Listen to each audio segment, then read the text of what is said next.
Wait for it, and we're live. Hey, all you crazy sci-fi and fantasy fans. It's time for your daily dose of shenanigans over here at the Blasters and Blades podcast.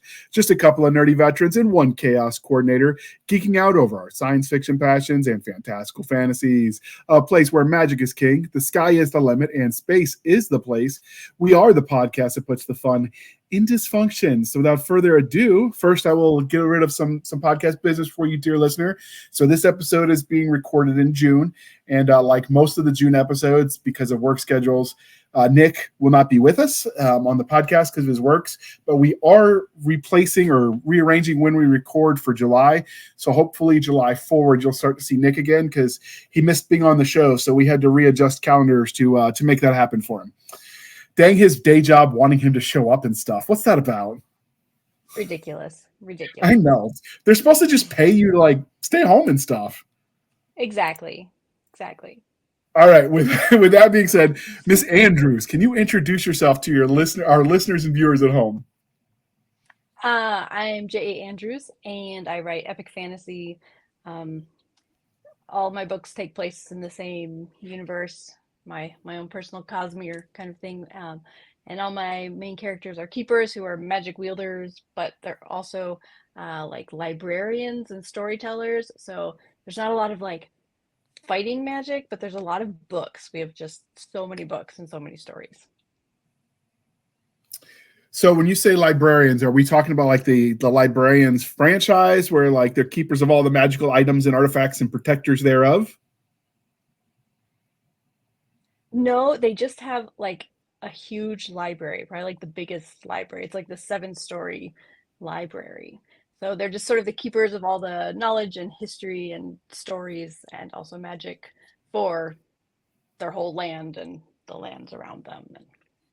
Well, I'm not related to the librarians thing. Well, I think the theme has been done several times. Warehouse 13 was essentially that as well. So I want you to know I still haven't got over Alexandria. So if you burn that library down, I don't know that I could ever recover. So there's some trouble that happens near the library in one book, but the books are saved. Like, don't fear. Like they sacrifice everything else, but save the books. Yeah. All right, outstanding. Because I thought I was going to have the big one. Woo! All right. All the book nerds get it. So, all right. So the next part of the introduction, dear listeners, how we found them. I'm pretty sure Miss Jana Brown made the introduction, but it's been a little bit, so I don't know. We'll call her. We'll give her credit even if she didn't. Sure. Yep. Or Katie Cross, maybe. Maybe. She's introduced us to a lot of guests as well. All right. Now, since you've been on the podcast before, we decided to mix the religion questions up a little bit for you. Are you ready for this? I am. I haven't even heard these before, so I hope I have answers. Yeah. Oh, you've answered the regular ones before, haven't you? I think I have, yes. At least once, right. Maybe twice even. So. Yeah, so this is going to be a little bit different. So if we've got returning guests, we just mix the choices up. All right. So E.T., gotcha. Xanthura, or Galaxy Quest?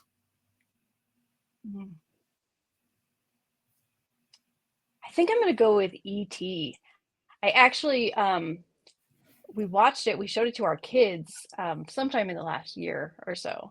And so that was actually really fun because I don't think I'd watched it since I was, I don't know, very, very small.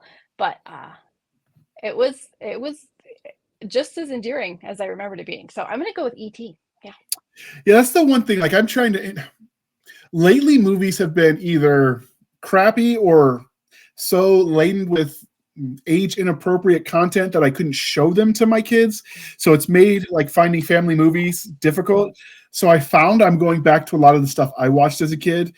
And it's always kind of fun to see what aged well and what didn't, what you cringe at now and be like, why did we like this? And what still is good. So yeah, we've it's started doing always a fun thing. Yeah, my kids are all in their teen. Well, my youngest is about to turn 13.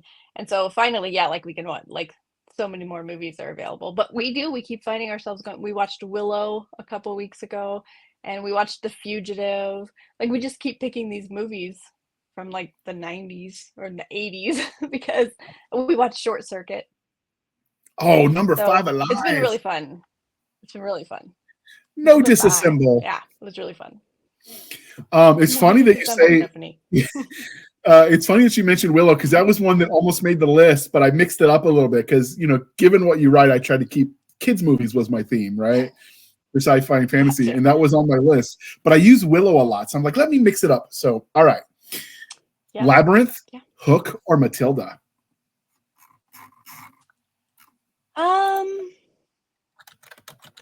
That one's tricky. I've never actually seen Matilda or read it. It's a book too, correct? I shouldn't even ask that, but yeah. It Um, is. Hook, I don't know. So Labyrinth, I actually have like several friends who just love Labyrinth, like, and probably have since we were young. And I've seen it and I enjoyed it, but I don't quite have that like just adoration of that movie that a lot of people do, which sometimes like, do I even like it? Because I don't love it. But I think I'll pick Labyrinth. Like, it was good. I'm not like, I have a friend actually who wrote like a Labyrinth inspired, insane, weird fae story, and it was crazy and a lot like the Labyrinth, and it was awesome. But I thought I would never be that inspired by that movie to write a book. So I don't know if I'm like legitimately can claim it, but I'll pick Labyrinth anyway. Do people really like Labyrinth, or do they just love David Bowie? That's a hard one. That's a fine question. A fine question. I don't know. That's like the number of licks to get the center of a Tootsie Pop. The world may never know. I think Although, funny we story, because we can guess. Yeah, so I was making the joke. So I went to a local Ren fair, and they happened to have a hawk and an owl, right, for the kids to pet and stuff. So I asked them the question, and they joked about it, and that got me thinking. And so I did a quick Google search to see if anyone actually figured it out. So kids at MIT, back when that was still the commercial, built a machine that simulated a tongue that they kept wet, and it counted the number of like back and forth motions. Each back and forth was 2. So they literally made a machine to count the number of licks it took. And I don't remember the exact number, but our kind of nerds figured that one out with science. That's kind of cool, actually. I mean, like, Those I bet they got college nice credit for it too, which that's great.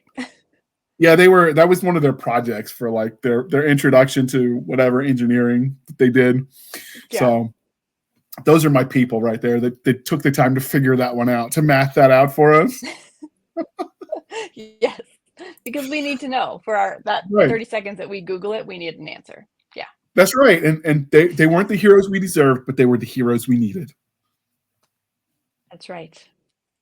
All right. And because we've asked you your favorite dinosaur twice, we're going to ask you a different one today. What's your favorite zoo animal? Oh, that's a good question. So I like the big cats are pretty cool. So we went to a zoo in, I think it was Omaha. It has this amazing zoo. And anyway, we went and it was like a weird kind of off-season day, and it was really cool outside and cloudy, and like there was not very many people there. And this like it was the lion, and I think it was a tiger. They were like talking to each other, like their pens like couldn't see each other, but like one of them would like growl and make noise, and then like you'd hear the other one like do a similar sound. So it was actually super cool. They were both just kind of like pacing and making scary big cat noises, and they're just very cool. Like we have a lot of like mountain lions near where I live, and I've only seen one ever. I don't really like seeing them just sort of up close and personal, but at the zoo they're just super cool. Yeah, cloudy days are kind of the best ones to go to a zoo too, because it's an outdoor activity, so it's not too hot generally that way. So yeah, I dig it. So was the Omaha Zoo good? It was amazing. I really think it was in Omaha. Now I'm like second guessing myself. But they also had this like Louisiana swamp thing, and you went inside this building and you were on this little raised walkway over like a swamp. And there were alligators like right there swimming like 2 feet below your feet. And it was all dark and creepy, and there were like creepy bugs. It was really super cool. It was like a swamp at night with alligators right below you. It was incredibly cool and kind of terrifying. Luckily, at least in a zoo, you would assume they take precautions to keep you from getting eaten. I would think. Like, I don't know if the alligators just really well fed. I don't really know what was happening there, but it was cool. All right. And because we are civilized human beings here at the Blasters and Blades podcast, we are no longer knuckle dragging troglodytes. Coffee or tea, and how do you take it? I really do prefer coffee a lot. Like I always think I should drink tea. I don't know, like tea and reading books, like seems like it should go together, but I do love coffee more, much more, much more. Yeah, I could see that. Now, do you drink it differently when it's summer, since this is being recorded in the heat of summer and it was cooler out when we interviewed you last time? So, do you drink them iced or Yeah. anything like that? Um, I'm pretty lazy about that kind of thing. Like just the coffee just gets made in the coffee maker, and so it's just hot. But I usually drink it early enough in the day. Like I'm in Montana, so it's never hot in the mornings. Like we were in the 30s and 40s when I woke up this week. So it's good here still. Even in the afternoon sometimes I'll still get hot. I generally go for hot, honestly. But if I live somewhere hot and normal like other people do in the South, I would probably do iced way more often. Yeah, I've got to find a recipe to make my own like cold brew, because I $4 a cup from Dunkin' is just, it's a little pricey to do that on a regular Yeah. basis. So that's the hard part about the heat, though, because you want that cool beverage. I know they tell you room temperature is the best way to stay cool, but I just can't make myself Yeah. do it. And it's like 90 degrees by 9 in the morning. So no, thank you. That's horrible. Yeah, I don't like that. It is. It's one of the reasons I want to go to the mountains. I've had heat enough to last a lifetime. I'm okay with a little bit of snow now. So, Hmm. do you get snow in We're the pretty parts of deep in the Montana? mountains. Yeah, So you do get snow. Okay. absolutely. In fact, we actually had snow last Sunday. There were snowflakes in the air. It was really, we don't often get snow in June, but occasionally, yeah. So, but we get a lot. Like usually in the winter, there's snow like from early December through the beginning of March. Just like the ground is like I don't see my actual driveway between those months. It's just packed snow. We have a really long rural driveway, so it gets kind of plowed, like more like the snow gets pushed off the top and the hard packed snow stays down there. That almost seems like it'd be worth it to It's invest in a awesome. snowblower. Yeah, we have like a plow on the front of my husband's truck and he just plows. But it's a gravel driveway, so you can't really plow super low. So, and it's like a half a mile long, so we just go for it and have four-wheel drive. Okay. So I feel like there's a short circuit had the snowblower joke too. Your mama was a snowblower. Is that what it was?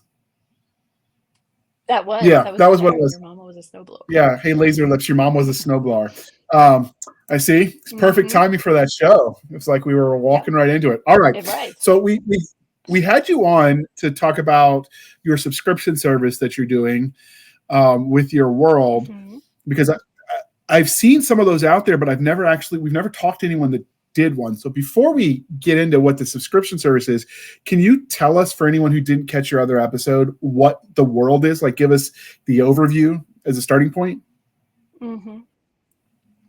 Yeah, so it is like all of my I have two trilogies, two finished trilogies, another one in the works, and then a number of short stories and standalone books. And they're all in this same world with the keepers who there's not very much magic in the world, and so the keepers are among the few people that have magic. There's a few villains out there and stuff with magic, but um, it's a pretty medieval, it's a pretty Tolkien inspired world. Um, and my trilogies span like 450 years or something, so it's during all those times. um, and then the keepers are just sort of the central characters that all of the stories follow. And so with all these trilogies, like when I wrote my first trilogy, since the keepers are storytellers, they kept talking about this story called Tompkin and the Dragon that uh, they didn't ever say very much about it, but it was just a story that everybody loved and people would request to hear it when because they're like traveling storytellers and stuff.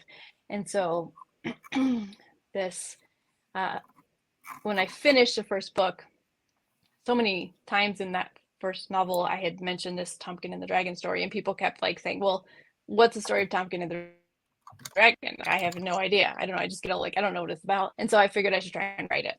Tompkin and the Dragon is actually a standalone um, in this world.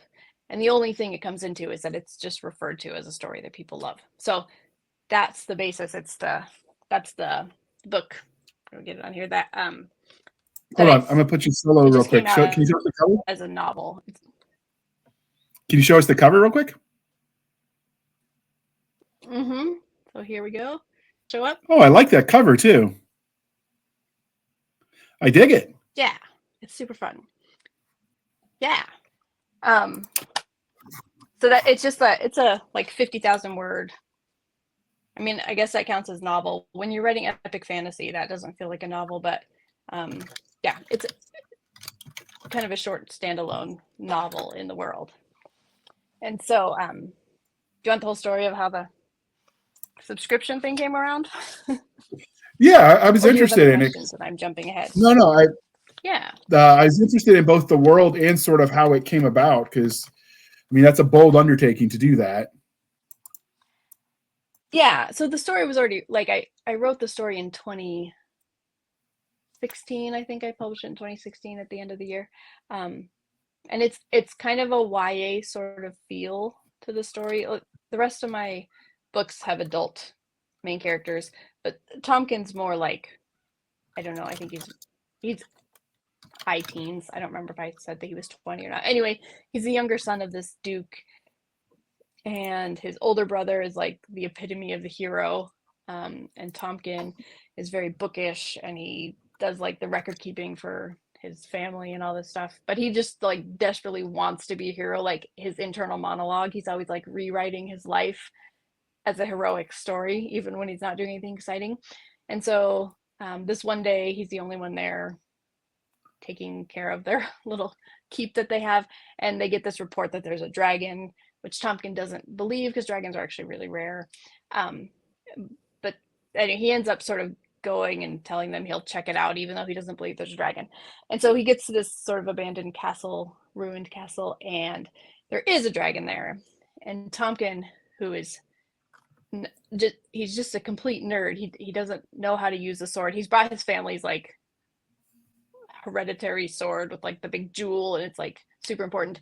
And he's like on this ledge above the dragon when he realizes that it's actually a dragon. And then he's such an idiot. He's like trying to get out, and he ends up falling and like landing on top of the dragon. And the dragon captures him.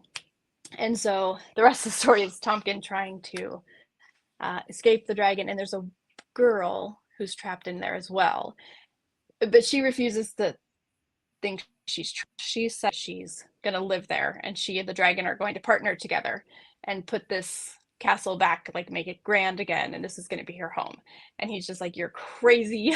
This dragon wants to eat us. And so that's the whole story, is the two of them dealing with the dragon, trying to escape, because the dragon has them both sort of trapped in this castle. So it has a little bit of a YA feel, probably like a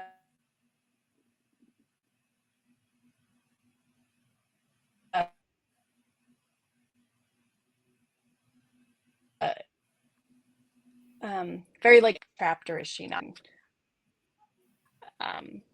Yeah, who's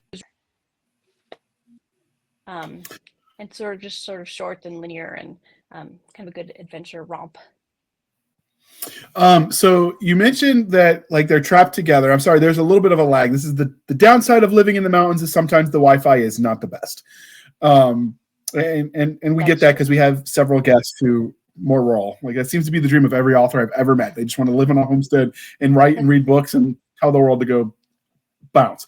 So you said he's stuck with the dragon. He falls, and it's a very linear like YA story, which nothing wrong with that. And 50. No, is it Hugo says 50,000 is definitely a novel, so we're going to give that to you. And there's a girl there, and then you broke up. So what happens with the girl there?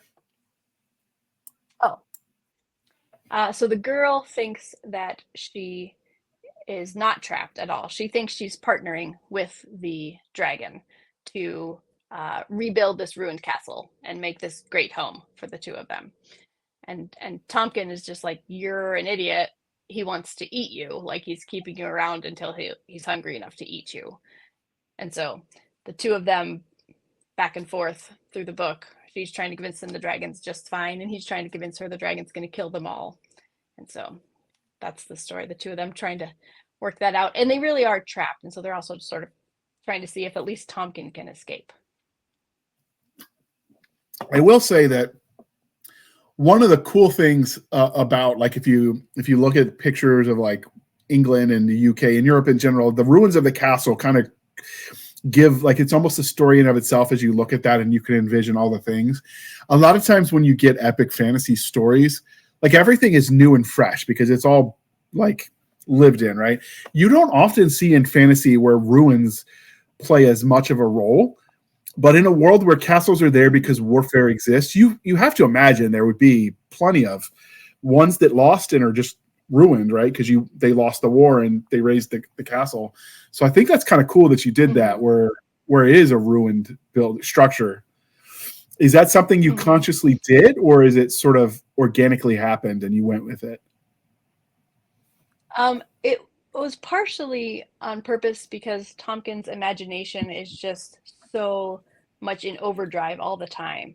So in his mind, a ruined castle is the perfect place for a story.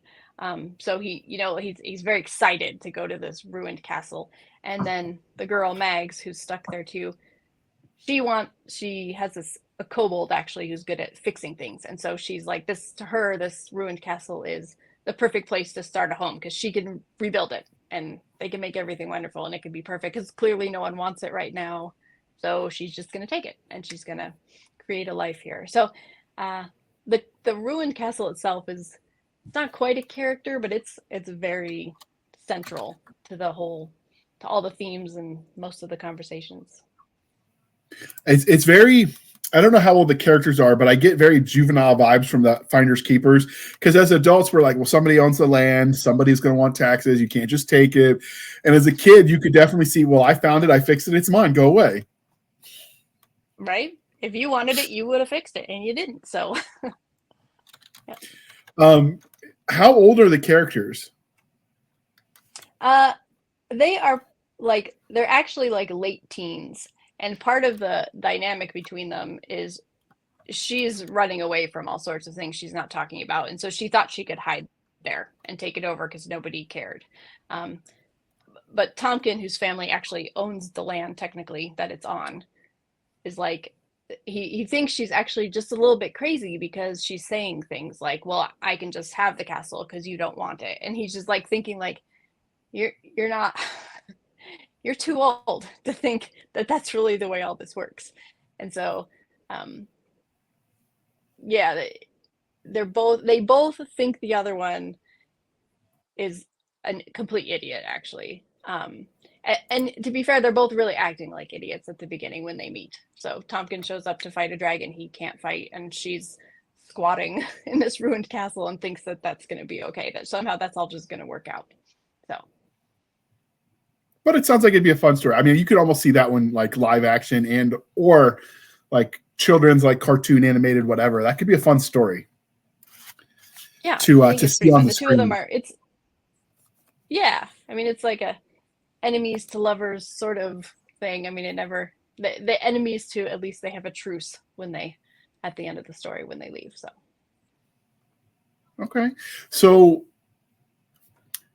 obviously you get a conclusion. Do you find out what happens to them after they get away? Because presumably if it's a kid's tale told on a campfire, they're not all dying.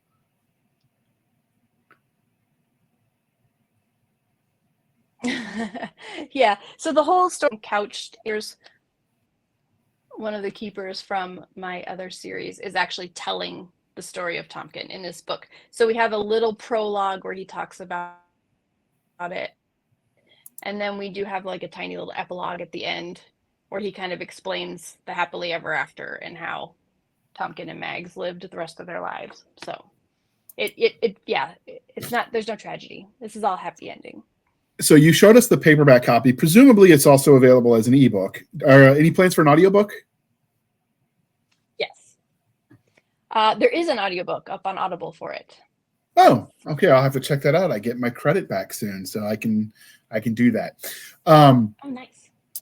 I imagine this is probably, if it's only 50,000, what's about 5 hours, probably roughly. Yeah, it's short. It doesn't sell great in audio because it's, short for epic fantasy. Yeah, but I mean, sometimes you can find diamond in the rough, and if it's for if your audience is younger on this one, I could see that. All right, so we're going to pause for a moment while we shamelessly chauffeur the man, and then when we jump back, we're going to get into the loot box, or not loot box, subscription service, and you can tell us all about that. Which is why we brought you on. Now that we understand the world and the story, so I'm going to play that commercial in just now. Boom. They promised him 1 weekend a month. The House of Reason swore the Ninth would never leave their gentle homeworld. But after Kublar, things changed for Sergeant Fetch and the Caledonian Reserve Legion Corps. Thrown into a meat-grinder conflict in a desperate bid to hold the line, it doesn't matter whether you're reserve or active, only that you kill and survive. A searing tale of combat and honor at any price from a wounded veteran of the war in Iraq who fought to keep the MSRs open from Mosul to Tikrit. The Reservist, an Order of the Centurion Galaxy's Edge standalone novel. I feel bad that I didn't know enough about this to know that it was a kid's book. I would have tried to pick a more appropriate commercial if I had realized. Well, it's like one of the YA books. Like most of my readers are adults, but it's absolutely clean enough for kids. And most of the people that bought the subscription service bought it for kids in their life because it ends up being very short stuff every month that they get. I think most of the people that are reading YA are the same kind of people that generally speaking would read the Fade to Black romance. They just don't want that kind of content. And so YA is a way to ensure it isn't there, because it's kind of one of the genre staples is it's meant for young adults. So you're not going to have the more mature content, shall we say. So I could see that. So speaking of YA and your subscription service. So first off, what exactly is the service that you're selling? So we took the novel and broke it up into 12 sections. So there's like a bunch of really small paperback books, and they have about 50 pages each. And so one gets sent out every month along with like some goodies. So there's always a note, a letter from me, a letter from the author. It's usually some kind of activity page, like this one's a word search, but and stickers. I wonder if the stickers will show up. Can you see how sparkly they are? Give me a second. I'm going to put you Sticker on Mule solo has the again. best stickers.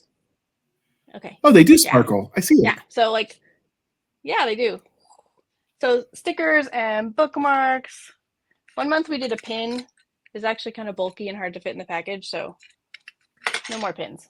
But then we just wrap it up in like a thing. So it has like a little wax seal on it, and yeah, and all the stuff inside. So it gets shipped. So this little package gets shipped. So once a month. So over the course of the calendar year, you get all 12 episodes. So you get the whole story in that time. And so it, like, for some people were buying it, they already liked the story, and so they bought it to like read it to their kids. Or we did like a full color interior. So there's like just artwork on all the pages, and not nice. On all the pages, on a lot of pages. Yeah, and some discussion questions at the end, and like, yeah, so it's kind of like a little activity, yeah, a little gift in the mail every month that if it's for a kid and they can read it on their own. Some people were reading it sort of aloud to their kids, depending on age, and sometimes I know at least one family has some like older kids, but they're just not fans of reading, but they do love getting like something short and like to the point, right? So they'll read these, which is fun. Like, always happy to have kids read. Absolutely, and I don't care what they're reading. It's been obviously fun. We share to a point, but well, yeah, absolutely. But yeah, just learn that stories are fun, and there we go. And you're going to be doing this, obviously, as we're recording this in the summer. You start in January because it's a 12-month thing. So if they're signing up now, they're signing up for January through December 2025. Mm-hmm. Are you going to be giving the same packages next year as you did this year? Obviously, it's going to be the same story, presumably. Mm-hmm. How is that going to I'm not sure if change? it'll be the exact. Yeah, like I don't really envision people buying it for a second year, because it will be the same books. It'll be the exact same like breakdown of the books. And there might be different swag that goes along with it, but yeah, mostly it would be uh, very similar packages going out next year. And I think what I want to do is I want to run a Kickstarter for it early in the fall, because I can only offer it inside the US this year, just because international shipping was so expensive. It like costs more than the package every month to try and be able to ship it overseas. And so anybody who was interested was just like, well, that prices it out of what I'd be willing to pay. So I would love to run a Kickstarter just to see what kind of interest it could have, and I put a funding goal, so that we could do the international shipping at a reasonable rate if we could raise that much money to get it all taken care of, because um, it is a fun thing. But yeah, within the US I can ship them really cheap, but overseas it was like $15 to $30 just to send the tiny little package every month, and so it wasn't Is feasible to there do. is because the books are going to be the same, is there any possibility that you could bundle them all up, all 12 months in one package, and then they could just break them out month after month as a way to do it? That Yeah, that's probably totally true. We could probably definitely do that. And there could be 12 little packages you'd get and give them to your kid or whoever you're taking them for. I have adults that just got them for themselves too, so they thought it would be fun. So No, absolutely. Is there yeah. any plan to expand the kind of merch that you're sending with it? Right now it's just, fun themed stickers, but maybe more branded stuff. Um, I don't know. I have like a handful of ideas that I've been tossing around and things to make it sort of cooler or better for 2025. I am up against the deadline for a book that I need to have published at the end of July. And so all of my ideas just get like thrown on a sticky note and left aside until after July so I can figure them out. But yes, like there's definitely ideas of how to do that, because I think it would be fun to get. I, I feel like other authors could do this. Like if there was somebody who was, um, I know this isn't your audience of readers, but like a romance author or something, and if you had 12 books that were either related or in a series or all in the same small town or something, I do feel like you could do a really good subscription that they get just a full book each month through the mail. And that sounds really fun to me. I've been trying to think of different ways, but all of my books are too big, and I don't really have a great way to like use that for myself. But I just think the idea of the subscription, the idea of getting something in the mail is really fun. Like an actual packet, just not a bill or not something you ordered from Amazon. Like, so if I can come up with other ways to do the same idea, I would like to do it. So how did you, obviously the subscription service kind of deal isn't new. Like they've been doing those for a while. What made you decide to dip your toes in that water? Like how did that come about? Actually, there was a friend of mine saw something called the Max Letters, and you can still get it. And it was for really young children, I think. And it was a father and daughter team, and they uh, just mailed. It was basically just like a two-page thing every 2 weeks or something, and it involved like just a little snippet of a story and some artwork. I think the father was an artist and the daughter was the writer, and so they wrote the story, and it was all illustrated on these papers. And I think just other fun stuff in an envelope. So they just just got an actual envelope in the mail with this stuff. And so some author friends and I were just talking about how fun it would be to break up like an actual book instead of just something that's only a page long every 2 weeks. But could you break up a book? And I was like, well, I actually have a book with 24 chapters, and so that's 2 chapters a month. Like that's actually pretty easy to do. So that's where the idea came from. And then it didn't take, aside from the logistics of printing the little books each month, and it's can be tricky to get a small number of printed books done for a reasonable price. But yeah, so that was the whole Max letters. That was the inspiration for it. And then I realized that my own book could be broken up fairly easily. I thought maybe I'd give it a try. So how did you decide? Obviously, the book was the easy part. How did you decide what to include with it, and how did you end up with the wax seal? Because that just looked so awesome. Like, I've always been a fan of the wax sealing stuff from like the earliest days, right? Like, that's just so cool. Yeah, I got this Phoenix logo a couple years ago, and as soon as I got it, I was like, I want a wax seal. And so I got myself a wax seal, and I've never used it on anything. And so when this idea came up, I thought, well, wouldn't it be fun if when we package these books, we use the wax seal? But I wrote my kids into wrapping these with me every month. And so As I've one still does. never, yes, right? But I don't know if I've still ever used the wax seal more than like 4 or 5 times. But my daughter is now a pro because she does all the the wax sealing every month for all the packages. So yeah, we just thought we'd see if we could make it look like something fun and fantasy-like that was coming in the mail. And I mean, I feel like a wax seal is sort of essential if you want a fantasy package.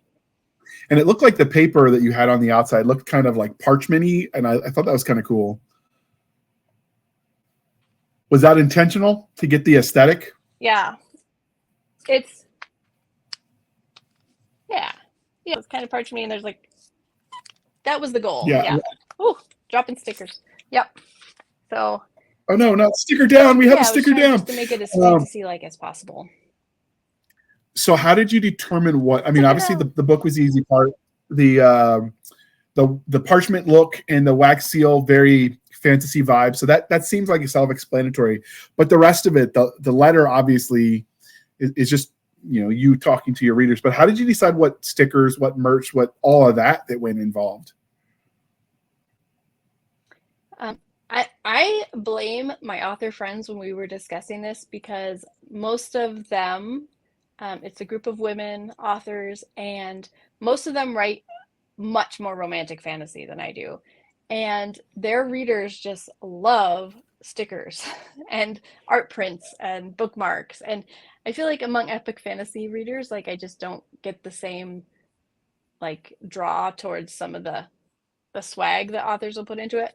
But all these women who I was talking to when I was discussing this idea, they were like, stickers, bookmarks. And so they all had all these great ideas for places that they bought them and which kinds they'd use and all this kind of stuff. And so that was all in my head at the time. And so that's sort of the direction it's taken. I feel like for shipping, it's pretty hard if whatever I'm sending isn't really flat. So there's cool things you could send. You could send a candle or a mug or all these things that other people send in book boxes, but it starts to make shipping just ridiculous. So pretty limited to flat things in order to keep the package small and my pricing down. Yeah, and all my romantic fantasy author friends who do stickers and bookmarks and art prints were highly influential in all the choices I was making. So if you're mailing it flat, so obviously this was price was set in 2024. 2025 is a new year. Prices evolve and change based on the economy of pricing and the value of the dollar. So it's not going to potentially be the same. But just to give us kind of a ballpark, what are these costing your readers every month, roughly? So for if they pay monthly, it's like $17 a month, I think, for the book and all. And then if you purchase the whole year at the beginning, then I think there was a 10% discount or something, just to go on. And I do, once we get later in the year, I need to sit down and really look into what the actual expenses were, because that was all guessing what my expenses would be when I tried to put it together. So it might go up a little bit. I don't envision it going up very much, because if it got much more expensive than that, it feels like it's pricing out of where I want it, where I'm comfortable having it be. Yeah, I learned the hard way because I did a prize and ended up someone that won the free signed book was in Australia. So I feel you on the international shipping. That ended up being a very, very pricey free giveaway. I think I paid 3 times as much to ship the signed book to them as the book itself cost me. So obviously shipping and gas prices are that always hurts. A huge factor. Mm-hmm. Is this something that that readers that, aren't looking for themselves, but maybe want to send to kids in their lives, nieces, nephews, can they sign up and send it to friends as a gift? Yes, and that was last year when I opened the enrollment. It was in November, and so a lot of it was the push was kind of a Christmas present for some young reader in your life, and then they'll get the gift all year long. So I have some like grandparents that bought it, a lot of parents, and a few people really did buy it just for themselves. But yeah, there were a lot of people that bought it as a Christmas gift, and so the first package arrived before Christmas, so they had something to put under the tree, and then they've been going them every month after that. So the ones that signed up for this one got 13 then, because December, January through February, or is it December through November? Yeah. The people this year got an extra free book because the printer that I was using told me that for sure they would have my books printed by like December 10th so that I could get them and get them shipped out to everybody by Christmas. And they didn't print them until December like 28th. So I have another short story that's a Christmas story that I just like everybody got a free Christmas story book because I had promised that there would be something for people to open under the tree if you had given it as a gift. So the people this year really lucked out because they just got a free book. But in the future, I think episode 1 will come at the end of December. And then, so it'll be December through the end of November. That's cool though. So how did you end up sending the short story? Because what is that? Probably 5,000 to 10,000 words roughly range. That's thick if you're printing it on paper. Yeah, it was about 10,000. I have them printed.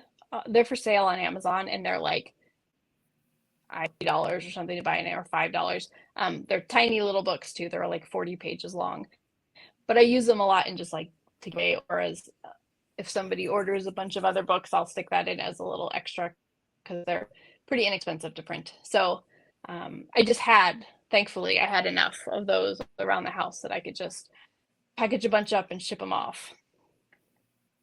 That's nice though. It was really great. Obviously, the book is going to be the same next year because that's kind of the draw. Are you planning on mixing up what the merch? Are you going to try to use the same stuff? Because obviously you know what works and what doesn't now. Obviously, no buttons. Yeah, no buttons. I think I'll probably like some of it came out and I really liked how it looked. And some of it I don't know. Once I got the sticker or the bookmark, I was like sort of unimpressed with how it had ended up looking. So I'll probably keep tweaking them. If I find any super fantastic ideas, I'll trade those out for some of the other stuff that I wasn't as excited about. But it'll be pretty similar, I would think. So which makes the map of your world process a lot easier. Yeah, definitely. So obviously the map of your world is behind your shoulder. We've talked about this. Is there any possibility that, shrunk down version of the map for kids? Because, I remember as a kid, I loved fantasy maps. Like that was my jam. And I can't imagine I'm the only kid that likes the maps in books. Is there any ability you think you could do that as one of your inclusions? Yeah. Yes, actually the first book, I think episode 1 got the map with it. So I ran a Kickstarter last year, and the end pages on the Kickstarter, I don't know if you can see it, are the map of the book. Well, I'm going to put you solo again so they can see it. And okay. There, let's see. Move it the right direction. Oh, that's gorgeous. So it came out pretty cool. So I did just get just a colored printout of it and sent that with the first book so that they did just get a map, because maps are great. I'd spend hours looking at maps when I was young. Me too. And envisioning all the stories I would have there. And is your world then a Pangea because it looks like there's only one continent? As far as we've explored so far, yes. But there's a lot outside the map that I haven't gotten to yet. And I don't have any idea what it looks like. But I know it goes lots of directions. That's not the world map, that's the known map. Important distinction. That's the known map. Yes, very true. Did you add anything cool like here be monsters or something on the water just for effect? I did not, but I should have. That would have been great. I loved looking at some of the old historic maps that would have that. I'm like, did they really believe that, or was that just because it looked cool? I don't know that I've ever gotten a satisfactory answer on that one. I know. I can't decide if I'd rather they were being funny or if I think they maybe really thought so. It's one of those things. Sometimes some mysteries just shouldn't be solved because it's more fun wondering. Like that's the cool. I grew up in, I live and grew up in Virginia. So like the Roanoke colony is the one here, like in the sign of Croatoa as they left. Like for me, like I know at some point we might solve that mystery. I kind of like it not being a mystery because then everything is possible. I feel that way about the here be monsters on the maps. I don't really want to know because I like being able to like make it whatever I want. Exactly. All right, so obviously we've covered the topic, and you did warn me in advance that this would not be our normal longer episode, and we're cool with that. Was there anything about the subscription service that you wanted to tell us that we didn't cover?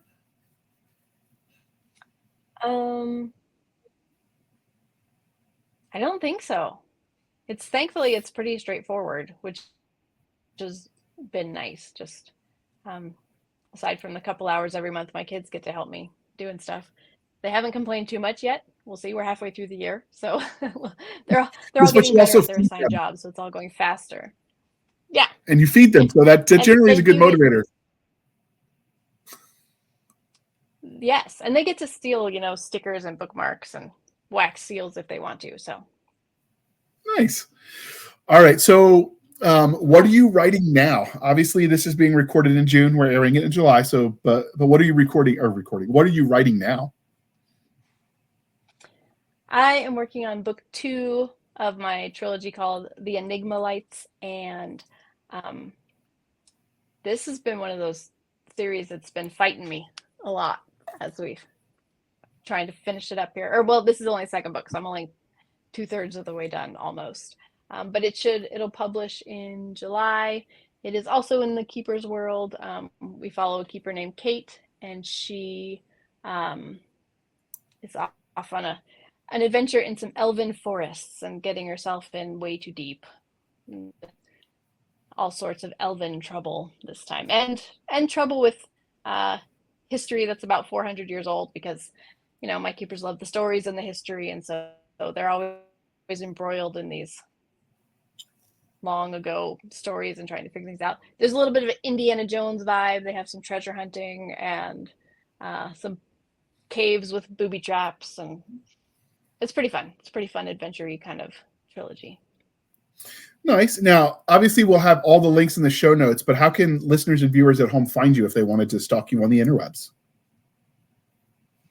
jaandrews.com is an easy way. I'm probably most often on social media on Facebook. J.A. Andrews, I'm pretty easy to find over there. Especially over the summer, I'm in a group called Indie Fantasy Addicts, and we do a summer reading challenge where we read any fantasy book written by an indie author, and you get points for reading and all sorts of good prizes. So pretty active over there, especially during the summer months. So that's a fun place to find me too. Now, are you active there because it's your books or some of the ones they're reading, or are you there as a reader yourself? I'm one of the admins of the group, so I'm just there. So my books, they are read, but there's thousands of books read over the summer by the group. It's a big group, and they're incredibly avid readers, and so it's just this massive chaos of fantasy book reading and reviews being posted, and it's really fun, actually. So it's a really great way to find new indie authors that you maybe haven't heard of before, because there's so many people reading so much indie fantasy. There's just hundreds of different authors' books are read. It's really great. Nice. All right. And this is the part, dear listener, where I remind you to please be kind and speak your mind on the reviewing platforms. Your reviews help the right readers find the right books. So do your part. It really does help tweak the algorithms for the author. It helps Ms. Andrews was just saying, it helps readers find books they might not have otherwise discovered, because sometimes the indie books are buried in the algorithms because the authors themselves are doing all the work, and it's a fine balancing act between writing the books, editing the books, marketing the books, running crazy subscription services, all the things one does. So by doing the reviews and spreading the word, you can kind of help yourself, because the more the book sells, the more the author is motivated to write the second one. So if you ever wondered why that series just disappeared, maybe it's because you didn't review it. Just saying, people, do your part. And with that, it's your fault. Yeah. And with that, jokes aside, we don't hate you, dear listener. I'm trying to be funny, so don't take that the wrong way. But with that, you could find us on our Linktree, linktr.ee, Linktree/Blasters and Blades podcast, where we link to all the things, the BitChutes, the Rumbles, the YouTubes, the Twitters, our email, blastersandbladespodcast@gmail.com, for professional purposes only. We have our Facebook group and Facebook page. And more importantly, we have Madam Stabby Stab over there on Instagram, Twitter, and email, where you can send all the shenanigans and hate mail to her. She's there for it. She will make you cry. That's on you, though. We have our website, which is on Spotify, linked in the link tree, because it's a bunch of gobbledygook, where you can support the show for as little as 99 cents a month. You can help keep the lights on. Or you can support the show more directly at buymeacoffee.com/author J.R. Handley. Again, buymeacoffee.com/author J.R. Handley. Be sure to put in the comment section that it's for the podcast, and I promise I will keep my co-hosts duly caffeinated. They will drink that coffee brand coffee until it pours out of their eyeballs. And if you want to help buy some of that coffee brand coffee and let it pour out of your eyeballs, the link is in the show notes. The code is Podcast Grunts, and you get 10% off. And who doesn't like a discount on good coffee? And with that, thank you for spending some of your precious time with us. For my crazy co-host, I am J.R. Handley, and this was the Blasters and Blades podcast. We'll be back next week at the same time, where we'll indulge our love of nerd culture, cheesy jokes, and all things that go boom. All right. Thank you for coming on, Ms. Andrews. This was a lot of fun. Yeah. Well, and thanks for having me. We'll have to have you back for maybe a recap on how it goes in 2025, because I'm fascinated by the concept. And I need to, hire a bunch of kids to do the work for me, start my own little sweatshop, and I can do it too. As one does. All right. And with that, we are out. That is what you need. Yep.